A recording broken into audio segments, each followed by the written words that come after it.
আসসালামু আলাইকুম। আজকে খুব শুটকি ভর্তা খেতে ইচ্ছে করলো, তাই শুটকি ভর্তা শুরু করে দিলাম। একটু পেঁয়াজ রসুন বাটছি, এই তো শুটকি নিলাম, শুটকিগুলা বাটছি। আবার একটু কাশি পাচ্ছে আমার।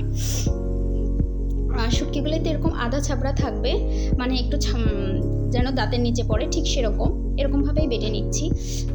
আপনাদের পছন্দ হলে আপনারা ওইভাবে বেটে নিতে পারেন। আমার একটু এরকমই ভালো লাগে, যেটা দাঁতের নিচে পড়বে আর চাবামো।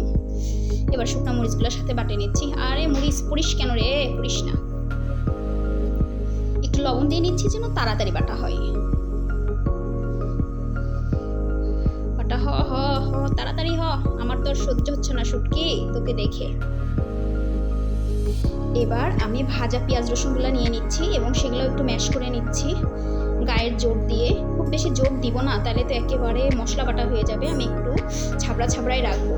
আমি এটাকে ছাবড়া ছাবড়াই বলি, এক একজন এক এক ভাষাতে বলে, আপনারা আপনাদের মতো বলতে পারেন। এবার আমি মাখিয়ে নিচ্ছি ভালো করে পেঁয়াজ রসুনগুলা, হাত দিয়ে মাখিয়ে নিচ্ছি। আমার তো খালি জিভে জল এসে যাচ্ছে।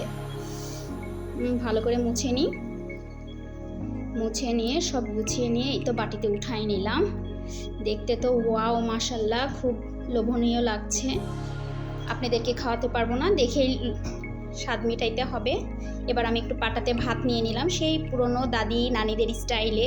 আমার এই ভাতটা খেতে এত ভালো লাগে, আমি আমার ছেলে মেয়েকেও খাওয়াই। আগে একটু খেয়ে নিই, সাথে একটু লবণ আর একটু ভাত নিয়ে নিলাম। এবার ভাতগুলো একটু প্লেটে তুলে নিই, একটু আরাম করে খাই।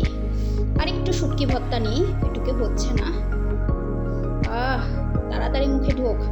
এক নিমেষে ভাতগুলো সব খেয়ে ফেলেছি আমি, আর সহ্য হচ্ছিল না। ও কি স্বাদ, কি স্বাদ! Wow wow wow.